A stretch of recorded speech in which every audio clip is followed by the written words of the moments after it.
Welcome back to the Justice Factor special as we discuss Nelson Mandela with my guest Cheryl Carolus, a leading member of the UDF and later ANC Deputy Secretary General, and Sports Minister Fikile Mbalula, former president of the ANC Youth League.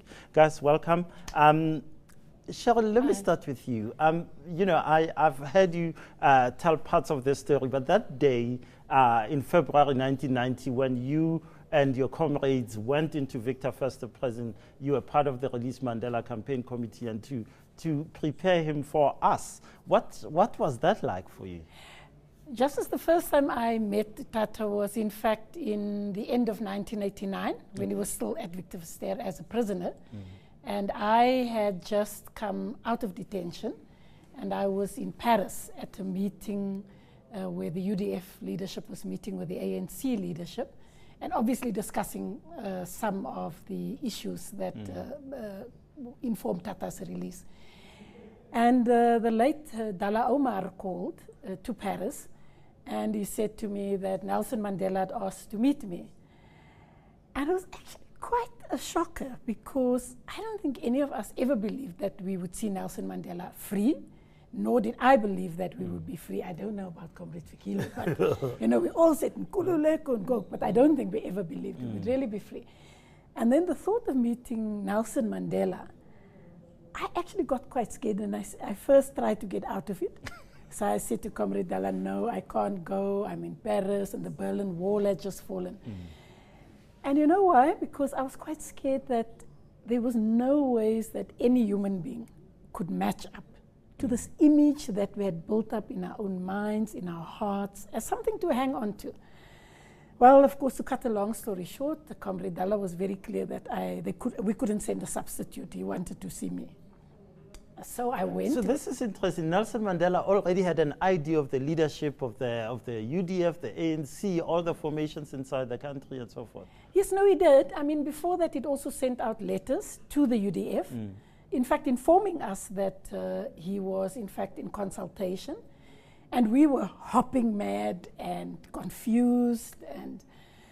And so, of course, we went off, and it was myself, Trevor Manuel, and the late Johnny Issel. And of course, we got to Victor Verster, and Johnny Issel had forgotten his identity documents. And the apartheid guys were just so horrible. They knew who Johnny Issel was. They tortured him, they'd arrested him, they'd kept him in Victor Verster. They wouldn't let him in without his ID document. So we had to turn back. So for my first meeting with Nelson Mandela, I was late. And you do not pitch up late for a meeting with Nelson Mandela. I was horrible. And anyways, and so we went in, and I must say he by far exceeded the expectations that I think any of us had of this man. He was just incredibly astute, attuned to what our issues were. He knew exactly how, and I mean, he's smart, he knew how to checkmate us. But it was also, perhaps one of the things that stood out for me most was his concern for Comrade OR's health. And it was just that incredible humanity that came through. So apart from the rough and tumble of the politics, and he's a fighter, I mean, he fought with us a lot of the time for that. Let me bring in Fikile Mbalula. You were a teenager in your teens in the 1980s. What did Nelson Mandela mean for you as a name, as a figure? Well, it meant everything, Justice. We grew up in an era where Nelson Mandela was declared a phenomenon.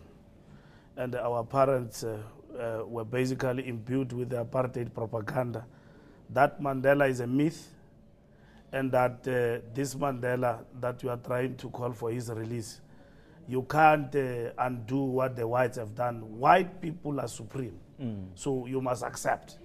To us, when Mandela was released, that was job well done, because the myth was demystified. Secondly, white people were not supreme.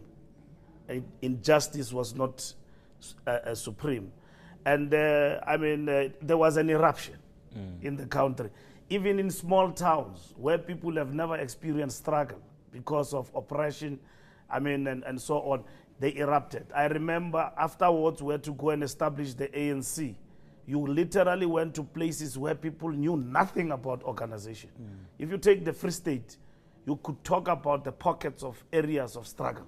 you know, to the rest of the country, where in which there was political lull, not by choice, because they are small. Anything that you do, you're dead, and that was it. So Madiba's release really was something else. I mean, many leaders got released before him, and he was the last to walk out of Victor Verster prison, and but there was nothing compared to Madiba, because we ourselves and the ANC preserved. We made Madiba, and in reciprocation, he was not arrogant. He said that it is the ANC that made me and the masses of our people.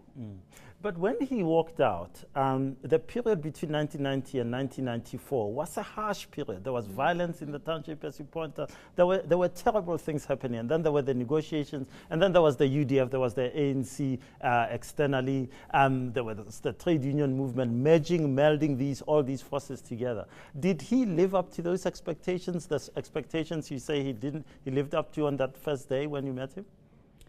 Yes, Justice, you know, Madiba was just an extraordinary human being. But I think what Countess Fikile is saying is that he was just an ordinary human being who was the first to acknowledge that he would not have been free were it not for struggles of people and Countess Fikile, you know, including in deep rural areas. I remember with the UDF going into tiny places that I never knew existed.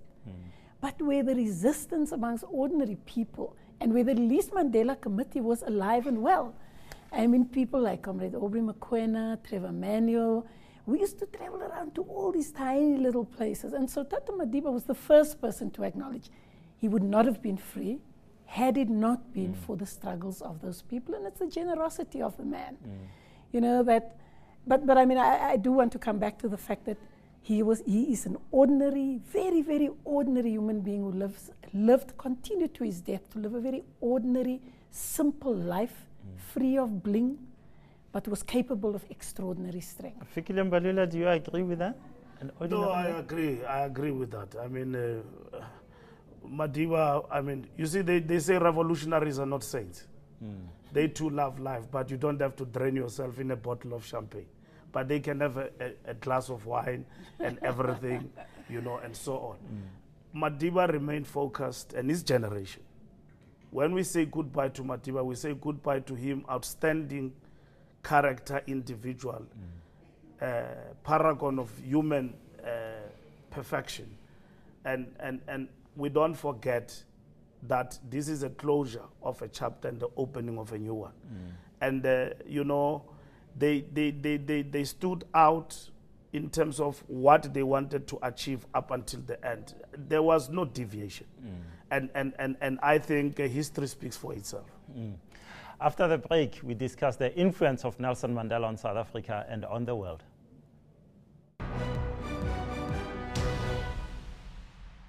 News that moves. ENCA.com.